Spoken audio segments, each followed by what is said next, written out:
हो गया? हाँ, तो गुड इवनिंग बच्चों। तो आज लाइव क्लास नहीं हो पा रहा है, कुछ इशूज आ रहा है, उसमें टेलीकास्ट ब्रॉडकास्टिंग में कुछ इशू आ रहा है, इससे लाइव नहीं ले पा रहे हैं। तो आज तुम्हारा वीडियो रिकॉर्डिंग हो जाएगा, इसको यूट्यूब में अपलोड कर देंगे, उसके बाद ग्रुप में भी डाल देंगे, जो 11th का ग्रुप है। तो हम लोग क्या पढ़ रहे थे, दिखाओ तो। बुक लाओ, बुक दिखाओ, बुक थोड़ा। मेंडलीव का पीरियडिक लॉ है इसमें बना हुआ।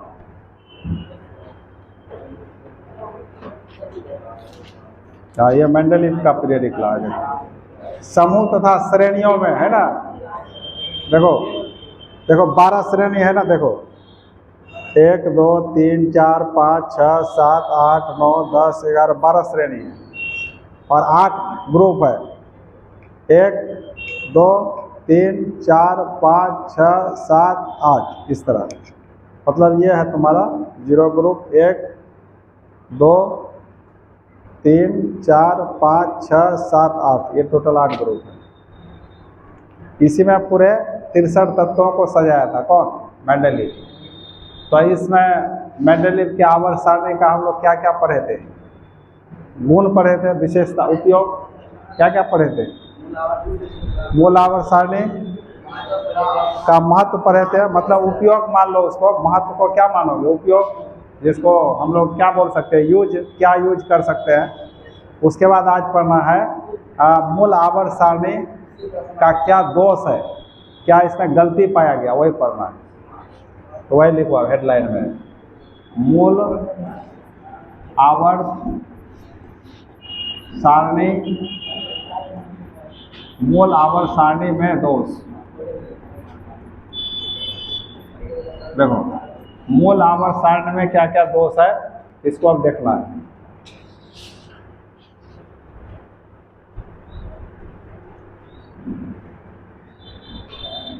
तो इसमें पहला दोष क्या है, इसको इंग्लिश में लिखो, defects in basic periodic table. यह मूल आवर्त सारणी किसने दिया था? मेंडलीव ने दिया था। ठीक है, इसमें हम लोग को देखना है दोष।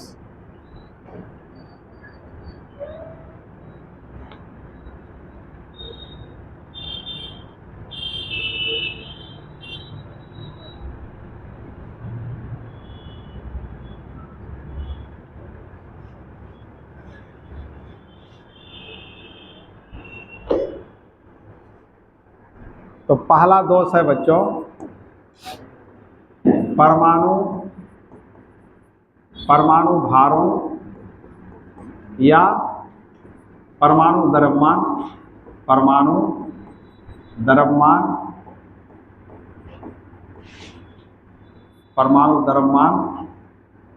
का घटता हुआ क्रम। ये पहला दोष है इसका।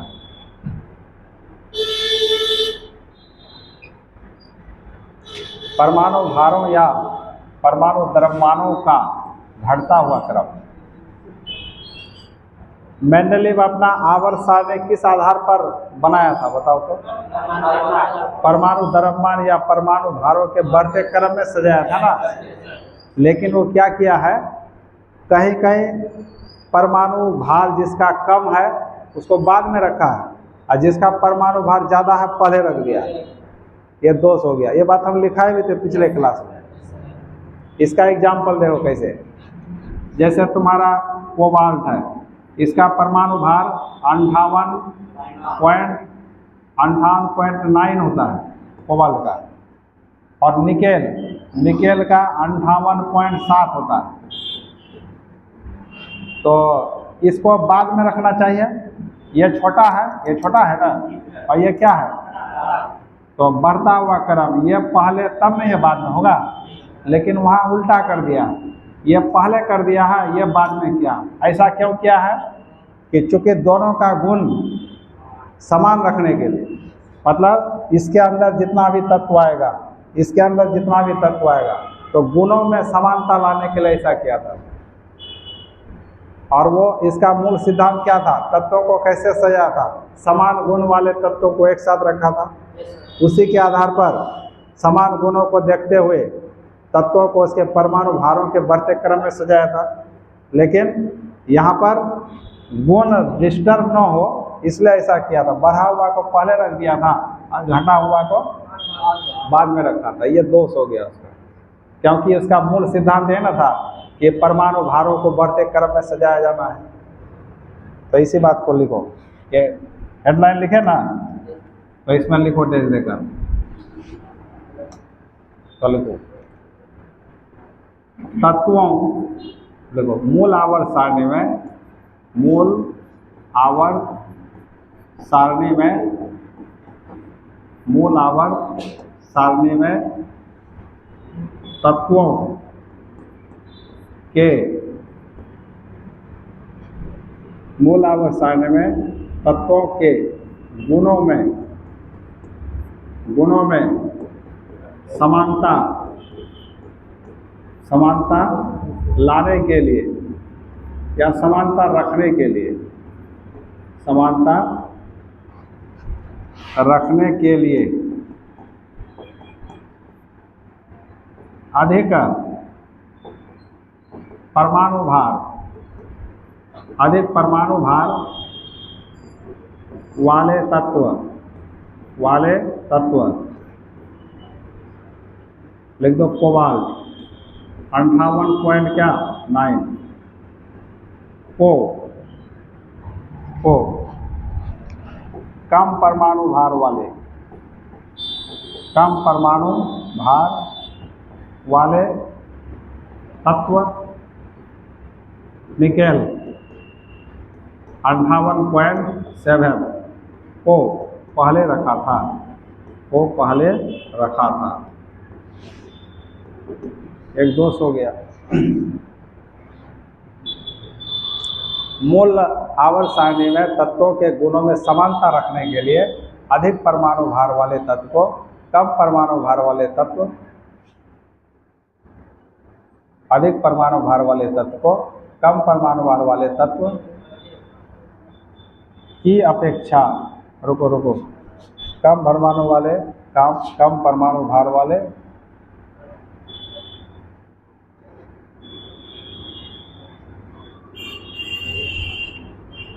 कम परमाणु तत्व निकेल की अपेक्षा क्या रख दिया था? पहले रखा था। ये पहला दोष हो गया। हाँ, हट गया।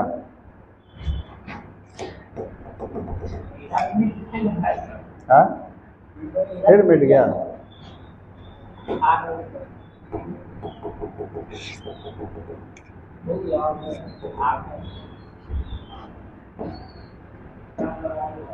को कम परमाणु भार वाले तत्व की अपेक्षा पहले रखा था। ये बात है। एग्जाम्पल से समझ सकते हो। निकेल का परमाणु भार कितना है? 58.7 ये हुआ। और कोबाल्ट का कितना है? तो ये बड़ा है, ये छोटा है, तो ये पहले रखना चाहिए था, बाद में इसको रखना चाहिए था जब सारणी बना रहा था। लेकिन पहले इसको रख दिया, इसको बाद में रखा। ऐसा क्यों किया? तत्वों के गुणों में समानता रखने के लिए किया था। समझ में आया? ये हो गया पहला विशेषता। ये पहला दोष हो गया। अब दूसरा दोष देखो क्या है। दूसरा दोष,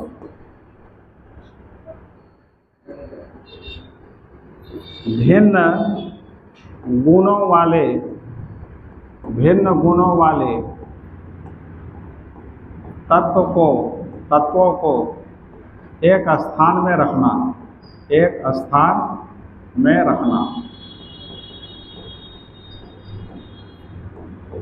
ये दूसरा उसका गलती था। भिन्न गुणों वाले तत्वों को एक स्थान में रखना।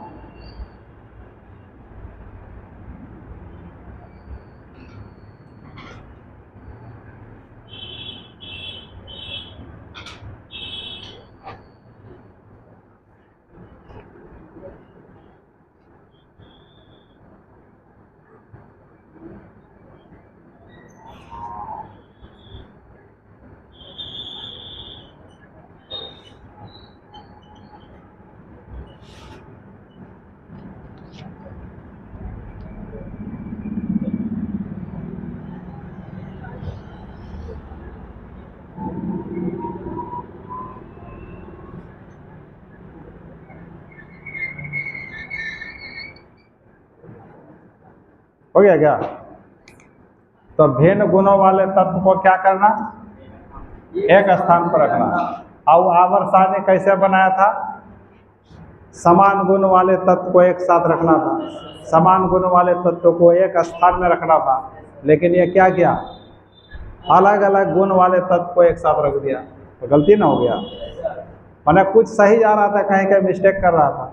जैसे एग्जाम्पल, जैसे एक है कॉपर और Hg, कॉपर और मरकरी, दोनों का गुण जो है ना समान होता है। दोनों तत्व का गुण, ये कॉपर धातु है, मरकरी भी धातु है, दोनों तत्व का गुण क्या होता है? समान। लेकिन वो अपने सामने में एक ही स्थान, एक ही साथ रख दिया, ये गलती हो गया।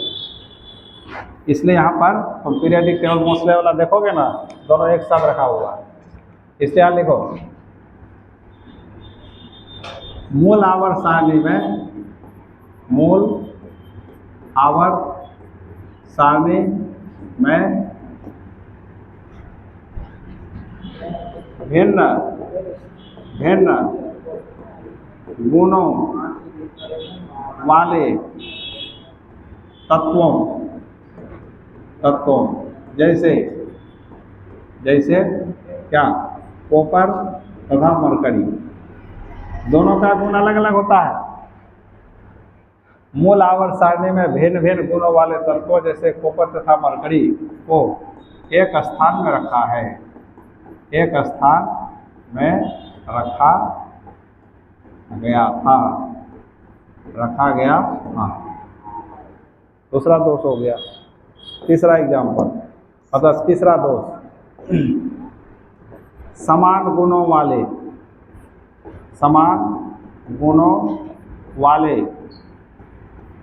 तत्वों को अलग स्थान में रखना, अलग स्थान में रखना। समान गुणों वाले तत्वों को अलग स्थान में रखना।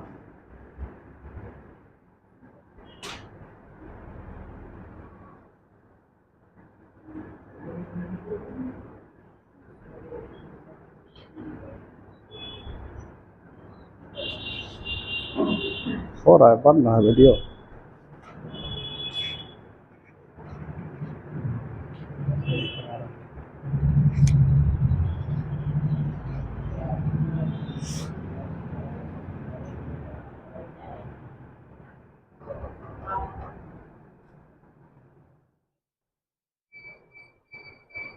देखें मोबाइल थोड़ा ऐसे खुलता है।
देखो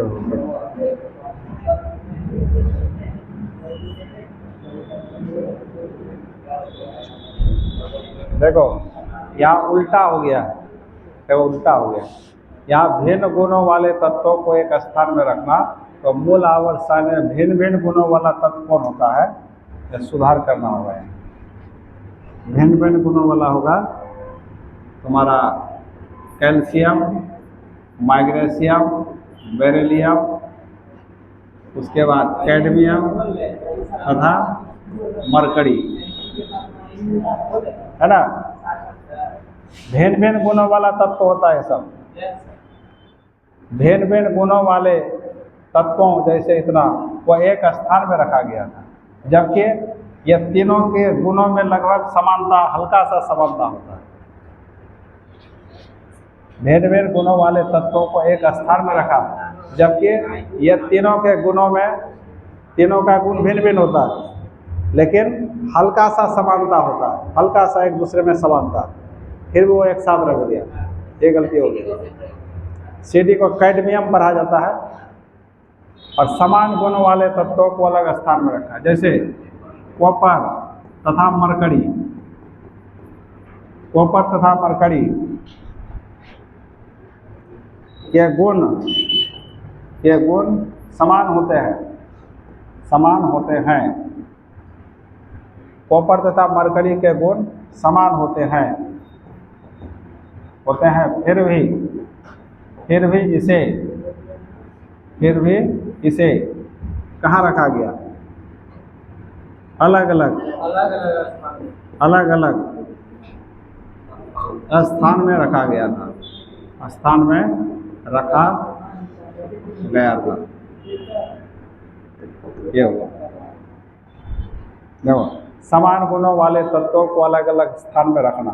कॉपर तथा मरकरी के गुण समान होते हैं, फिर भी इसे अलग अलग स्थान में रखा गया था। यह तुम्हारा तीसरा दोष हो गया। और चौथा दोष क्या है? चौथा दोष हाइड्रोजन का स्थान, हाइड्रोजन का स्थान, हाइड्रोजन का स्थान।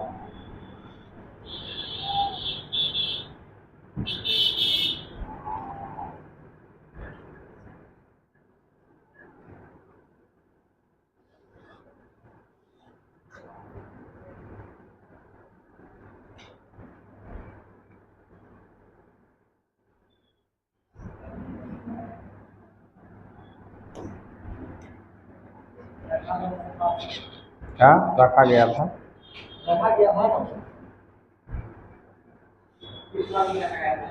कॉपर तथा मरकरी के गुण समान होते हैं, फिर भी इसे अलग अलग स्थान में रखा गया। ठीक है। अब हाइड्रोजन का स्थान देखो, हाइड्रोजन का स्थान अभी भी कंफ्यूजन में वैज्ञानिक सब ये क्लियर नहीं कर पाया किस ग्रुप में रखा जाए। वैसे तो हाइड्रोजन देखो फर्स्ट ईयर ग्रुप पे सबसे ऊपर है, 1 नंबर पर, लेकिन हाइड्रोजन का गुण ये जो 17 नंबर ग्रुप है, हाइलोजन बोला जाता है, फ्लोरीन, क्लोरीन, ब्रोमीन, आयोडीन है 17 नंबर ग्रुप। तो हाइड्रोजन का गुण 17 नंबर वाले तत्वों से भी मिलता जुलता है, तो इसमें भी रखा जाना चाहिए था, लेकिन वो रख दिया था किसमें? फर्स्ट ग्रुप में। मतलब हाइड्रोजन का तत्व जो है इसका गुण फर्स्ट में आने वाले तत्वों से ही मिलता था और 17 ग्रुप में आने वाले तत्वों से ही मिलता था, इसलिए वो 17 में भी तो रख सकता था, लेकिन रख दिया किसमें? एक में। ये भी तो गलती हो गया। हालांकि अभी भी जो पीरियडिक टेबल, अभी तो ये आधुनिक आवर्त सारणी है, मोसले जो बनाया था, है ना, या long form of periodic table इसको बोला जाता है। हालांकि इसमें भी दुविधा है वैज्ञानिक सबको, ये अभी तक ढूंढने में लगा हुआ वास्तव में किस में रखा जाए, अभी खोज में ही लगा हुआ है, अभी तक ये दोष बना हुआ बरकरार है। तो तत्काल मेंडलीफ में भी ये दोष पाया गया, तो इसलिए लिख रहे हैं हाइड्रोजन का स्थान। तो लिखो यहाँ पर, क्या लिखो? हाइड्रोजन तत्व का गुण, हाइड्रोजन तत्व का गुण वर्ग फर्स्ट तथा वर्ग 7 7 को 17 बोलते हैं, हाइड्रोजन, जिसको हाइड्रोजन कहा जाता है, हाइड्रोजन। और फर्स्ट ईयर ग्रुप को क्षार धातु बोला जाता है बच्चों। क्या बोला जाता है? क्षार धातु। लिख लो नीचे में इसको क्या करोगे, ऊपर रख दो आप।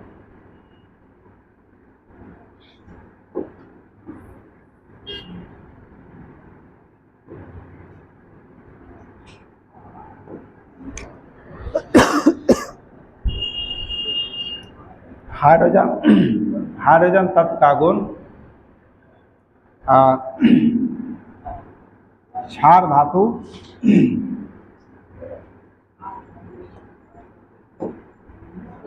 क्षार धातु, जिसको हम लोग ग्रुप क्या बोलते हैं? वर्ग फर्स्ट, वर्ग फर्स्ट, इसको क्या बोलते हैं? क्षार धातु। ग्रुप फर्स्ट किसको कहा गया? क्षार धातु। तथा ग्रुप 7 क्या कहा गया? हाइड्रोजन। हाइड्रोजन तत्व का गुण वर्ग 1 और वर्ग 7, हाइड्रोजन जिसको कहा गया। 7 को 17 नंबर बोला, पढ़ोगे? 7 को 17 क्यों बोला जाता है? वहाँ 17 लिखा हुआ है ना, वहाँ 7 ये भी होता है। ये सब क्लियर होगा, अभी तुम लोग लिखो, आगे ये सब क्लियर होगा। 17 को 7 क्यों बोलते हैं, या 7 को 17 क्यों बोलते हैं? वहाँ तो खाली 17 लिखा हुआ है, या अधूरा पीरियडिक टेबल उतना अच्छा नहीं है ये, है ना। जैसे यहाँ देखो बुक में,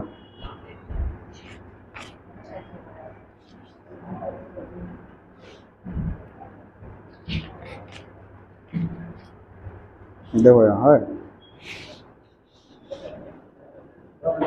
7 है, 17 यहाँ बी लिखा है, गलत है, यहाँ ए होगा, गलत छाप दिया। तो 7 को 17 भी बोलते हैं, इसका कारण बताएंगे क्यों। अभी लिखो, यह मत सोचना 7 17 के बराबर हो गया। 7 में 10 जोड़ा जाता है, पढ़ोगे ये सब, सीखोगे क्यों ऐसा हुआ। हाइड्रोजन का स्थान, हाइड्रोजन तत्व का गुण वर्ग तथा वर्ग 7, वर्ग फर्स्ट तथा वर्ग 7 के तत्वों के समान होता है, तत्वों के समान होता है, फिर भी हाइड्रोजन तत्व को वर्ग 1 में रखा गया।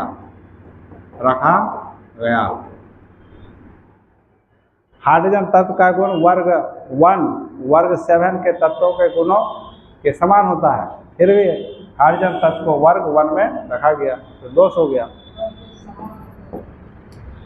तत्वों के समान होता है, लिख देना, हाइड्रोजन तत्व का गुण वर्ग फर्स्ट वर्ग 7 के तत्वों के समान होता है, फिर भी हाइड्रोजन तत्व को किस में रखा गया? फर्स्ट में रखा गया। 7 में भी रखा जा सकता था, 7 में भी रखा जा सकता था। उसके बाद 5वां देखो, समस्थानिकों का स्थान। समस्थानिक हम लोग पढ़े थे, याद है किसी को? आइसोटॉप्स, हाँ आइसोटॉप्स, समस्थानिकों का स्थान।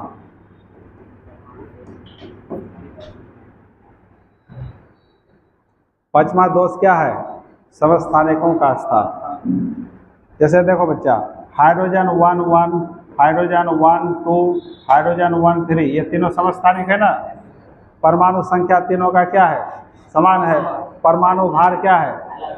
जब परमाणु भार अलग अलग है तो अलग अलग ग्रुप में रखना चाहिए ना, अलग अलग समूह में, वर्ग में रखना चाहिए, लेकिन एक ही समूह है, H केवल रख दिया, H ही, और बाकी H2 H3 कहीं दिखाई नहीं पड़ रहा है, तो दोष हो गया।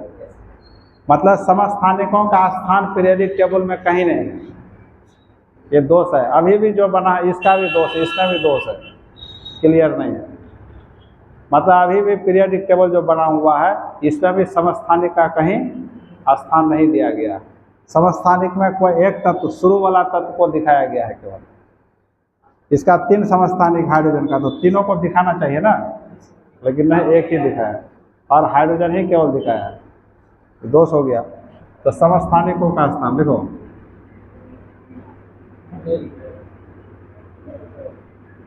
देखो समस्थानिक, समस्थानिकों में परमाणु भार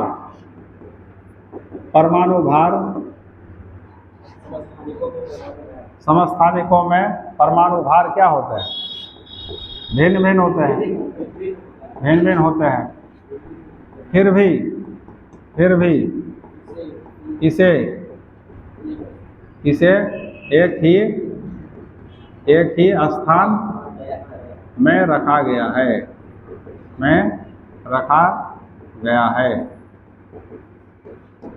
ये पहला 5वां दोष हो गया। एग्जाम्पल में लिख लो, एग्जाम्पल में वही ले लो, हाइड्रोजन 1 हाइड्रोजन 1 2 एंड हाइड्रोजन 1 3 ना बताए थे ना, इसका नाम प्रोटियम, ड्यूटेरियम, ट्राइटियम जो पढ़ाए हुए हैं। एटॉमिक स्ट्रक्चर, परमाणु संरचना जो यूनिट नंबर 2 पढ़ रहे हैं हम लोग क्लास में। यूनिट नंबर 2 नहीं पढ़ रहे हो? निकालो कॉपी, दिखाते हैं। तुम लोग पढ़ता नहीं, रिवीजन नहीं करता है। परमाणु को 2 भाग में बांटा गया था, एक नाभिकीय भाग, एक अतिरिक्त नाभिकीय भाग। नाभिकीय भाग पर ही समस्थानिक निर्भर करता था। देखो पढ़ाया हुआ है ना, पहला ही है, देखो सारा लिखा हुआ है, प्रोटियम, ड्यूटेरियम, ट्राइटियम। कौन बैच का है तुम? उसमें नहीं हुआ जो टीटीएस में 10 से 8 से 10, 10 से 12 आते हो, या एमडब्ल्यूएफ में 10 से 12, उसको बताया गया। शाम वाले में एमडब्ल्यूएफ में नहीं बताया गया, आप पढ़ोगे ये सब। उसमें तुम लोग रदरफोर्ड का नियम चल रहा है ना, रदरफोर्ड का प्रयोग चल रहा है ना, परमाणु संरचना। हाँ, उसी में ये सब पढ़ोगे। समस्थानिक। अब लिखो 6ठा नंबर, संभारिकों का स्थान।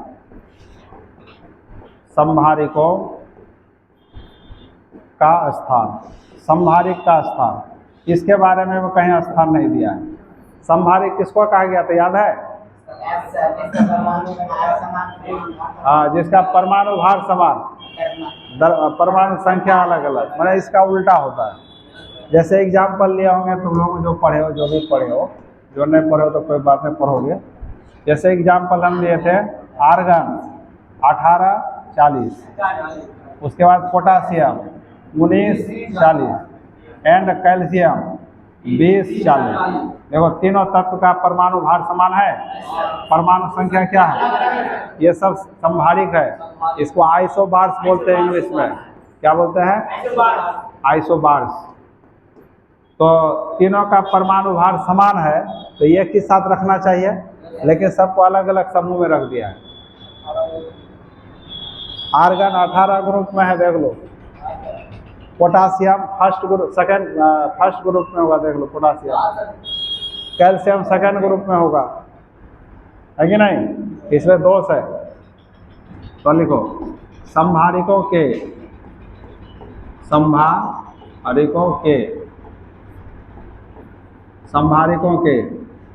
परमाणु भार समान होते हैं। फिर भी इसे अलग अलग स्थान दिया गया है। फिर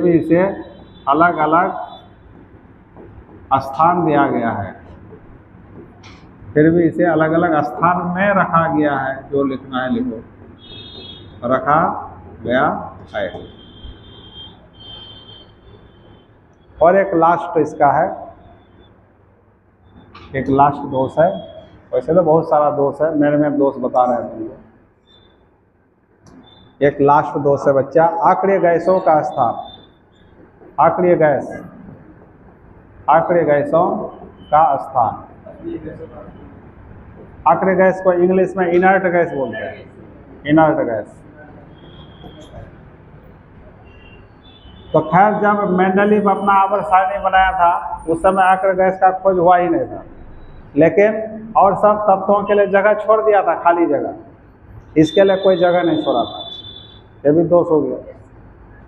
इसलिए लिखना पड़ेगा कि मूल आवर्त सारणी में, मूल आवर्त सारणी में आक्रिय गैसों के लिए, आक्रिय गैसों helium, neon, argon, krypton, xenon और रेडॉन, इसको आक्रिय गैस कहा जाता है।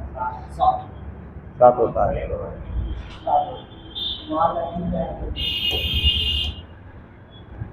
ऊपर वाला लिख लिए हो ना।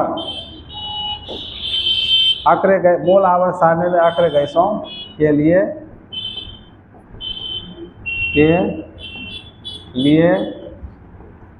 कोई खाली स्थान नहीं छोड़ा गया था।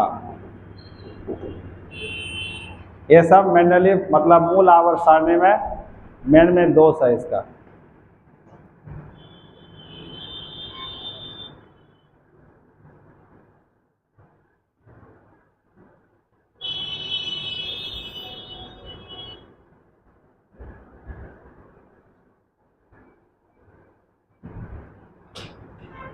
तो यदि एग्जाम में पूछेगा मूल आवर्त सारणी का दोष लिखें तो इतना लिख देना। या यदि पूछेगा मूल आवर्त सारणी से क्या लाभ है या क्या महत्व है, मूल आवर्त सारणी का क्या महत्व है, पिछले क्लास में पढ़ाए थे। मूल आवर्त सारणी की क्या क्या विशेषताएं हैं, क्या गुण है, क्या लक्षण है, वो भी बताए हुए हैं। मूल आवर्त सारणी क्या है और किसने दिया, बताओ तो। मूल आवर्त सारणी किसने दिया? मेंडलीव ने दिया।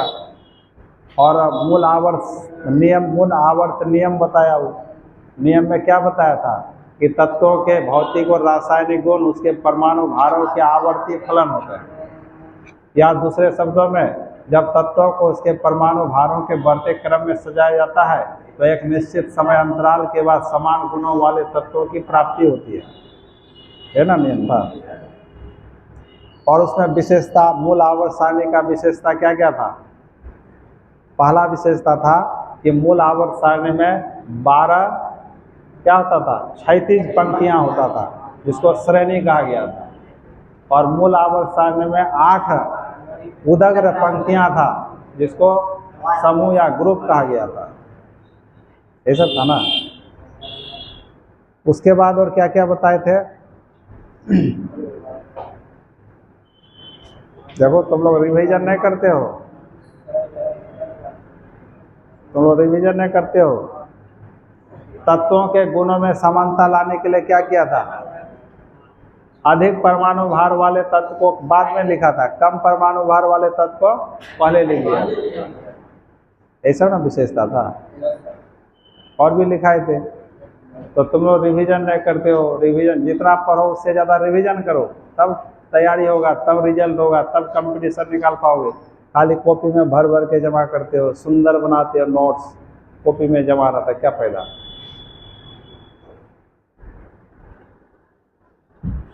पढ़ते रहो, जो पढ़ाई हो तब पढ़ते रहो, देखो मजा आ जाएगा।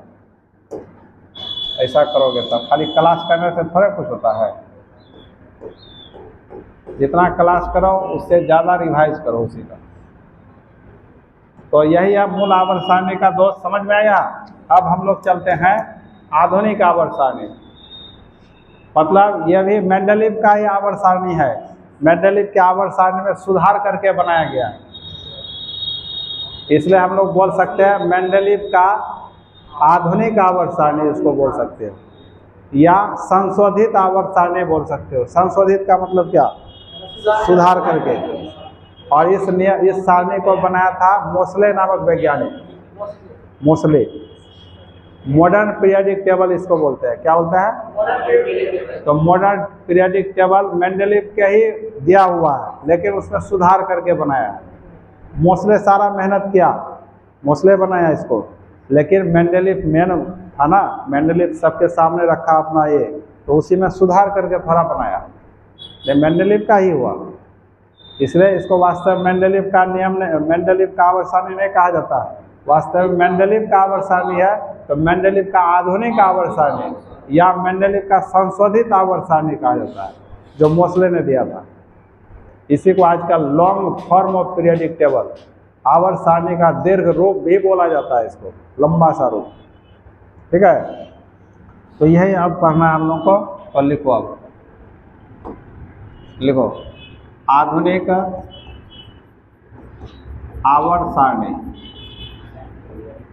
आधुनिक आवर्त सारणी, या इसका नाम दे सकते हो मेंडलीफ, मेंडलीफ का संशोधित आवर्त सारणी, आवर्त सारणी, आधुनिक आवर्त सारणी। इसको इंग्लिश में जब लिखोगे modern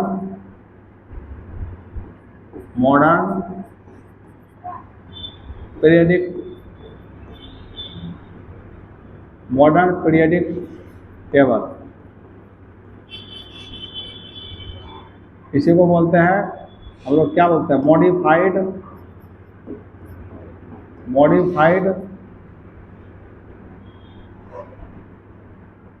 periodic table of Mendeleev, ये बोल सकते हैं।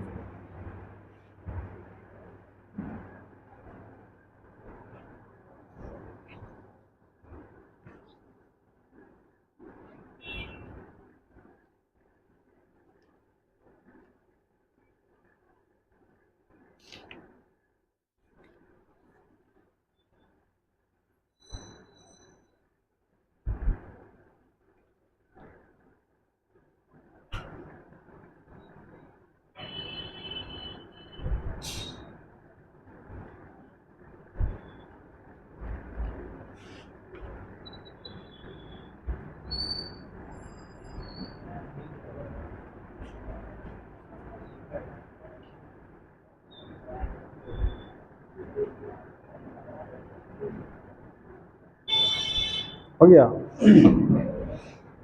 लिख लिया सब इसको। तो अब आधुनिक आवर्त सारणी क्या है, इस सारणी को किसने बनाया, तो लिख दो। इस सारणी का निर्माण, इस सारणी को मोसले नामक, मोसले, इस सारणी को मोसले नामक वैज्ञानिक ने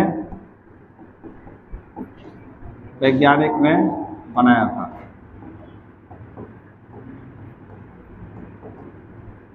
मोसले का पूरा नाम, हाँ, इस सारणी को मोसले नामक वैज्ञानिक ने बनाया था।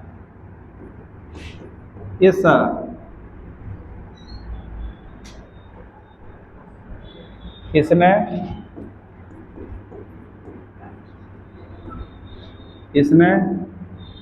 आधुनिक आवर्त नियम, इसने आधुनिक आवर्त नियम दिया था 1919 में, सॉरी 1913 में, 1913 में दिया था। आधुनिक आवर्त सारणी कब बनाया था, 1913 में। लिख दो यहाँ पर, कब दिया था, 1913 में। यह मोसले इंग्लैंड का था, मोसले इंग्लैंड का रहने वाला था। इस सारणी को मोसले नामक वैज्ञानिक ने बनाया था। इसे आधुनिक आवर्त नियम, इसने आधुनिक आवर्त नियम दिया था। अब आधुनिक आवर्त नियम क्या है, इसको लिखो, आधुनिक आवर्त नियम। Modern periodic law, modern periodic law. मूल आवर्त नियम क्या था बताओ तो? मूल आवर्त नियम क्या था? मेंडेलीव का मूल आवर्त नियम तत्वों का गुण, भौतिक गुण, रासायनिक गुण किस पर निर्भर करता था? परमाणु भारों पर निर्भर करता था। मतलब तत्वों का गुण के लिए परमाणु भार को मूल लक्षण माना था, और इसमें परमाणु क्रमांक को मूल लक्षण माना गया, जिसको परमाणु संख्या आजकल बोलते हैं, परमाणु क्रमांक या परमाणु संख्या। इसलिए आधुनिक आवर्त नियम क्या होगा बताओ? किसी तत्वों का भौतिक और रासायनिक गुण उसके परमाणु क्रमांकों के आवर्त फलन होते हैं। परमाणु भार के जगह क्या बोलना होगा? परमाणु क्रमांक। बस यही सुधार किया था, इतना ही सुधार किया था। परमाणु भार के जगह क्या लगा दिया? परमाणु संख्या, परमाणु क्रमांक। तो लिखो, इस नियम के अनुसार, इस नियम के अनुसार तत्वों के भौतिक और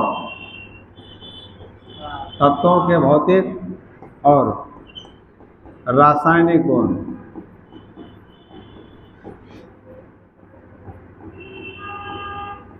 मोस्ले जो है ना 1919 में मर गया था बेचारा। 1913 में नियम दिया, 1919 में मर गया। बहुत कम एज में मर गया था, 27-28 साल का उम्र में मर गया था। तत्वों के भौतिक और रासायनिक गुण उनके परमाणु क्रमांकों के, तुम लोग सर्च करके देखो कब जन्म लिया था, कब मरा था, देखो तो क्या बताता है। तत्वों के भौतिक और रासायनिक गुण उनके परमाणु क्रमांकों को क्या बोलते हैं? परमाणु संख्या या एटॉमिक नंबर। इसको इंग्लिश में क्या बोलोगे बच्चों? एटॉमिक नंबर लिख दो यहाँ।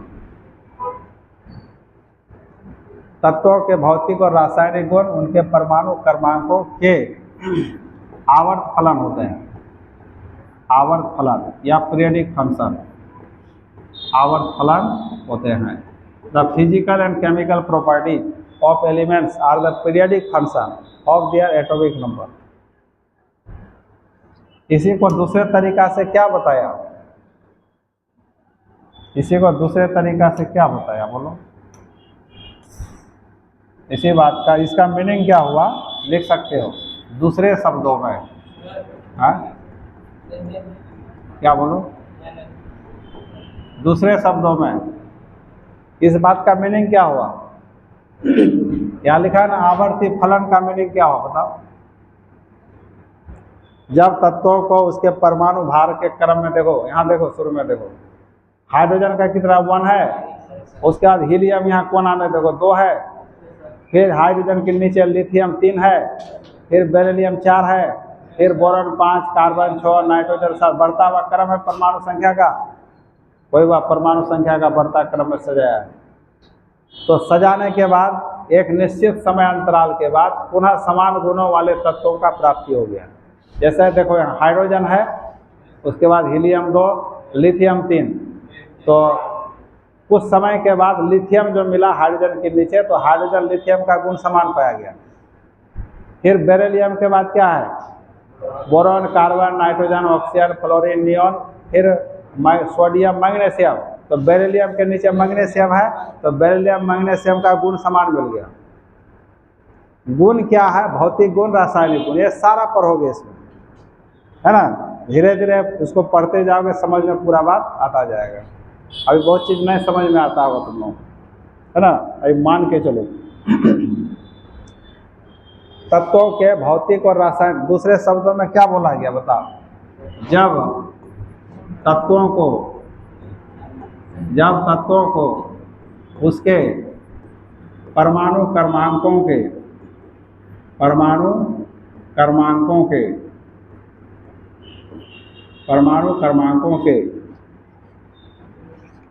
बढ़ते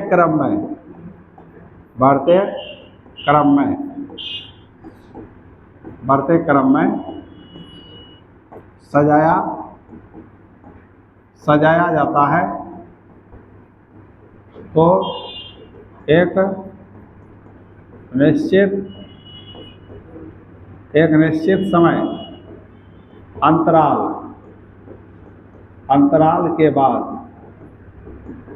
बाद समान गुणों वाले तत्वों की क्या होती है? प्राप्ति होती है, पुनरावृत्ति होता है, जो लिखना है लिखो, होती है। यही है तुम्हारा आधुनिक आवर्त नियम। अब आधुनिक आवर्त सारणी किसको कहेंगे? ये तो आधुनिक आवर्त नियम दिया, आधुनिक आवर्त सारणी किसको कहेंगे बताओ?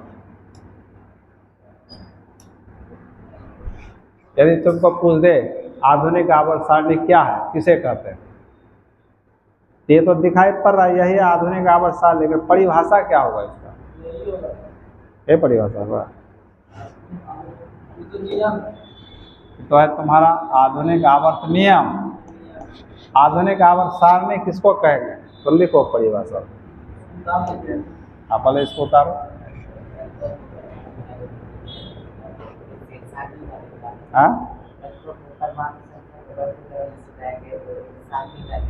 हाँ, जब मोसले ने तत्वों को उसके परमाणु संख्या के या परमाणु क्रमांकों के बढ़ते क्रम में सजाया तो एक सारणी प्राप्त हुआ, जिसे आधुनिक आवर्त सारणी कहा जाता है। इसी बात को घुमा के दे दिया।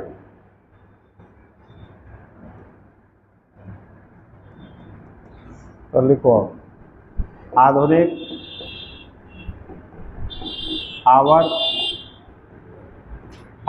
आवर्त सारणी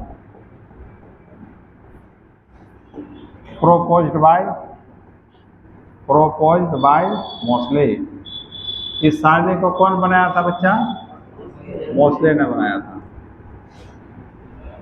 इसको लिख लो। ये ऑब्जेक्टिव में पूछा है 12th क्लास में, एक बार 12th क्लास में फाइनल एग्जाम जो बोर्ड का उसमें पूछा था आधुनिक आवर्त सारणी किसने दिया? तो सिंपल बात है।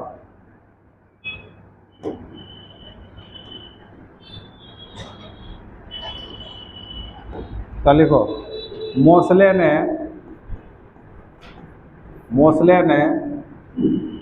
मेंडेलीव के मूल आवर्त सारणी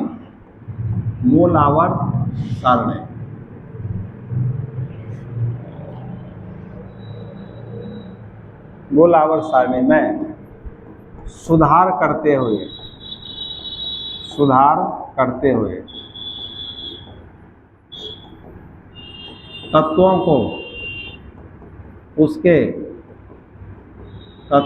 उसके परमाणु क्रमांकों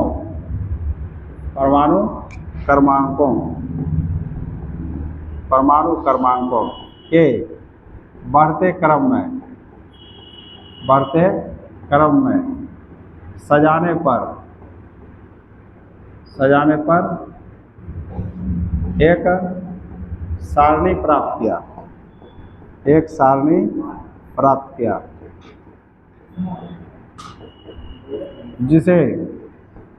जिसे क्या कहा जाता है? जिसे आधुनिक आवर्त सारणी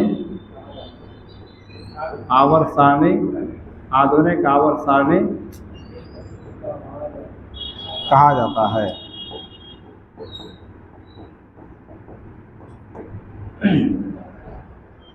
जिसे आधुनिक आवर्त सारणी कहा जाता है। तो इसमें 2 क्वेश्चन आ सकता है, 2 नंबर का।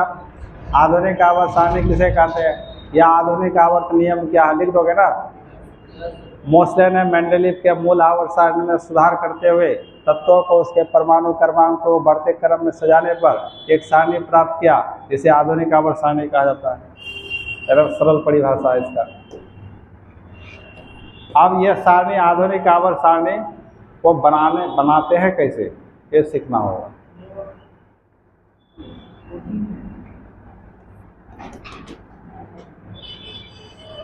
इसी को periodic table of the elements कहा जाता है, पीटी। इसी को periodic table of the elements कहा जाता है, लिख सकते हो, लिख दो इसे में। इसे पीरियोडिक टेबल शॉर्ट में पीटी बोलते हैं, पीटी। पीटी समझ जाओगे ना, पीटी मतलब क्या, पीरियोडिक टेबल। इसे periodic table of the elements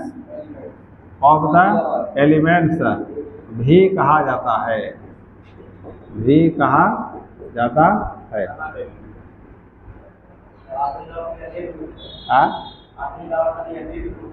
हाँ, इसी को long form of periodic table मतलब आधुनिक आवर्त सारणी का दीर्घ रूप भी कहा जाता है। और भी लिख सकते हो, पीटी को long form of periodic table, long form of periodic table भी कहा जाता है, भी कहा जाता है। Long form of periodic table